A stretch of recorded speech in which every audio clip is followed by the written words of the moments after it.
নেওয়ার খবর 3 দিন আগে সংবাদপত্রে এসেছিল। আপনি একটা এই ধরনের ঘটনা, আমি ওইগুলো বলছি না, আপনি যেটা বলছেন জনগণের জানমাল নিরাপত্তা রক্ষা কিংবা পুলিশ নিজের আত্মরক্ষার্থে করবেই, এটা নিয়ে আমি দ্বিমত করছি না, তাদের সে অধিকার আছে। তো একজন নিরীহ মানুষকে 5 দিন আগে আপনি আটক করলেন, আপনি মেরে ফেলবেন নিয়ে তাকে? না, এই ধরনের ঘটনা আসলে আমি একটা বিরতি নিচ্ছি, ছোট্ট একটা বিরতি, সঙ্গেই থাকুন।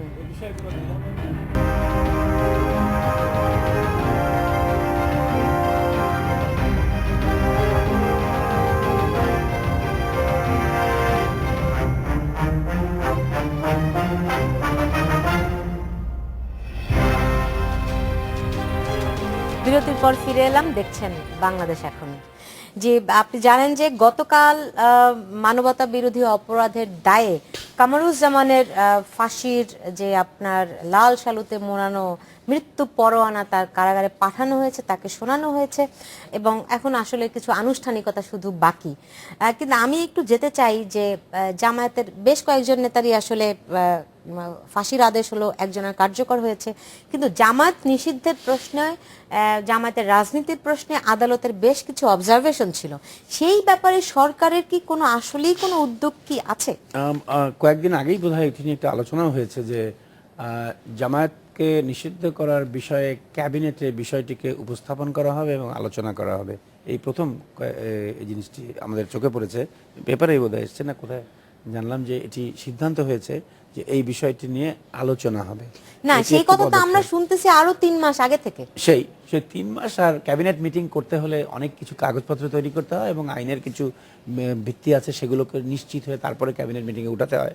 হয়তো সেটার জন্য দেরি হতে পারে, কিন্তু এটি একটি আমাদের জন্য অত্যন্ত পজিটিভ এবং বিশেষ করে মুক্তিযুদ্ধের চেতনায় যারা বিশ্বাস করে এই ঘটনাগুলো ঘটার জন্য অনেক দিন থেকেই চেষ্টা করে আসা হচ্ছিল যে জামায়াতকে ইটসেলফ অ্যাজ এ অর্গানাইজেশনই যদি আমরা তাদেরকে নিষিদ্ধ করতে পারি, তাহলে বিএনপির যে তার যে একটা শক্তি সেটি স্বাভাবিকভাবে কিছুটা ডিমাইজড হবে। তো বিএনপির শক্তিকে আপনি ডিমাইজ করাটাই তাহলে উদ্দেশ্য? জনাব নঈম নিজাম, জামায়াতে ইসলামী বিএনপির যত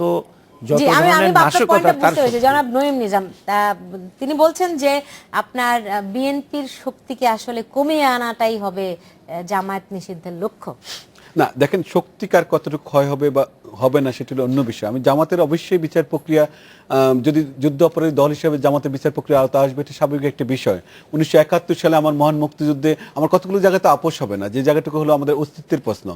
আমার যুদ্ধ অপরাধের বিচারটা কিন্তু বর্তমান সরকারের ইলেকশন ও কমিটমেন্ট, তারা জনগণের কাছে রায় নিয়েছিল 2009 সালে। 2009 সালে সেই রায়ের ভিত্তিতেই বিচার প্রক্রিয়া শুরু হলো এবং এই বিচার প্রক্রিয়াটা আমরা যত দ্রুত শেষ করা যায়, বাংলাদেশের প্রতিটি মানুষ, বাংলাদেশের প্রতিটি নাগরিক এতে খুশি হবে। একমাত্র যারা পাকিস্তানের চিন্তা করে বা বাংলাদেশের স্বাধীনতা সার্বভৌমত্ব বিশ্বাস করে তারা ছাড়া। বিএনপি আরেকটি রাজনৈতিক দল, বিএনপিকে কিন্তু কতগুলো জায়গায় প্রমাণ করতে হবে, কারণ সারা বিশ্ব এখন দাবি করছে, বাংলাদেশের মানুষের মনে করে যে বিএনপিকে জামাতকে ত্যাগ করতে হবে। কিন্তু জনাব হেলাল মুর্শিদ যেটা বলছিলেন যে বিএনপির শক্তিকে কমিয়ে আনা, এতে কি আসলে আসলে কি বিএনপির শক্তি কমবে? রাজনৈতিক শক্তি এবং সেটা কি আসলে ভালো উদ্দেশ্য? তাহলে সেই উদ্দেশ্যটা কি তাহলে আসলে ভালো? আমি ওনার সাথে পুরোপুরি একমত হতে পারছি না। জামাত ওইভাবে বলছি না, কথাটা আমি বলতে যাচ্ছি বিএনপিকে কিন্তু রাজনৈতিক শক্তি হিসাবে আওয়ামী লীগও মনে করে। বিএনপির প্রবলেমটা হলো তাদের সন্ত্রাসী অংশটি করে জামাতকে দিয়ে, এবং সেই কারণেই জামাতকে বলা হয় বিএনপির এই সন্ত্রাসী শক্তিটি। সেই শক্তিটিকে কমালে বিএনপির লাভ হবে, তারা রাজনৈতিকভাবে প্রতিষ্ঠিত হতে পারবে এবং আলোচনায় এসে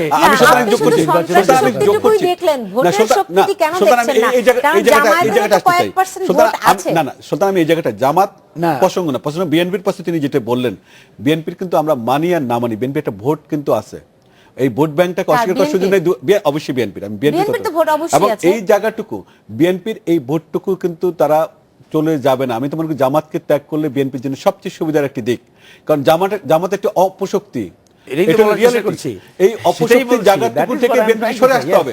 বিএনপি যেদিন সরে আসবে সেই জায়গাটা থেকে বিএনপি ভালো করতে পারবে। এবং বিএনপিকে আমি বলছি না, যেমন বিএনপিকে বর্তমানে সভা সমাবেশ করতে দেওয়া হয় না, আমি মনে করি তাদের সভা সমাবেশ করতে দিতে হবে। এবং বিএনপিকে আমি তো মনে করি কি কারণে বেগম খালেদা জিয়ার বাড়ির সামনে সেদিন ট্রাক রাখা হলো আমার কাছে বোধগম্য নয়।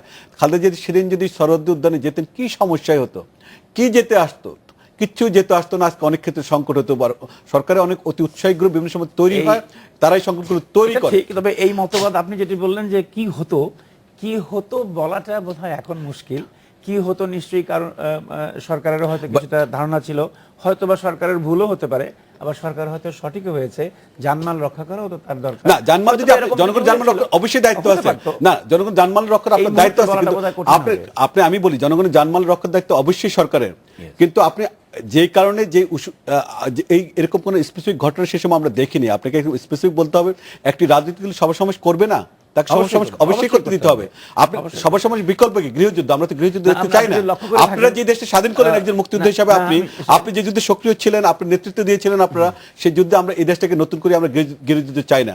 আমরা চাই জামাতের মতো অপশক্তিগুলোর বিরুদ্ধে কঠোর ব্যবস্থা গ্রহণ করা হোক, অন্য রাজনৈতিক দলগুলোর বিরুদ্ধে তাদের একটা মানে স্পেস দিতে হবে। কিন্তু বিএনপিকে জায়গাটুকু আমি শুধু এইটুকু বলতে চাচ্ছি, আপনি লক্ষ্য করে দেখেছেন হয়তো হেফাজতে ইসলাম তারা যখন একটি সমাবেশ করতে চাইলে সরকার কিন্তু দিয়েছিল। হেফাজতে ইসলাম সমাবেশটি করার পরে ধীরে ধীরে হেফাজতে ইসলাম আর বিএনপি কখনোই এক নয়, সেটা আসলে মাথায় রাখতে হবে। তারা যখন করলো তখন তারা নেক্সট স্টেপটি নিল হলো তারা যাবে না ঢাকা থেকে। বিএনপিও এটি করতে পারতো, হয়তোবা সেই কারণে সরকার ওই মুহূর্তে বিএনপিকে সভা করতে দেয়নি। তখন হেফাজতের সময় সরকার যে দক্ষতার পরিচয় দিয়েছে, আমরা কেউ জ্যোতিষ নয়, আমরা আপনাদের দুজনকে অনেক ধন্যবাদ। কিন্তু আমি আপনাদের দুজনকে অনেক ধন্যবাদ। বাংলাদেশের অসাম্প্রদায়িক রাজনীতিটুকু বজায় রাখার জন্য আমি মনে করি বাংলাদেশের আওয়ামী লীগ একটি ঐতিহ্যবাহী রাজনৈতিক প্রতিষ্ঠান। তাদের কাছে মানুষের প্রত্যাশার জায়গাটুকু আছে, সেই প্রত্যাশার জায়গাটুকু রাখতে হলে আমরা এমন একটা অবস্থান চাই যেখানে মানুষ শান্তিপূর্ণ একটা অবস্থান থাকবে। জানমালের রক্ষা দায়িত্ব সরকার আপনার, আপনি কিভাবে করবেন আমরা জানি না, আপনি জোর করে করবেন না ভালোভাবে। নিশ্চয়ই সরকারের দায়িত্ব অনেক বেশি, আসলে সব মহলই নিজেদের দায়িত্বের ব্যাপারে সচেতন থাকবে, আরো সতর্ক থাকবে এবং আরো দায়িত্বশীল রাখবে। আমরা আসলে সেই প্রত্যাশা করি। আপনাদের দুজনকে অনেক ধন্যবাদ আজকে স্টুডিওতে আসার জন্য। দর্শক, আপনাদেরকে অনেক ধন্যবাদ এতক্ষণ আমাদের সঙ্গে থাকার জন্য। আপনারা সবাই ভালো থাকুন, সুস্থ থাকুন এবং অবশ্যই নিরাপদে থাকুন।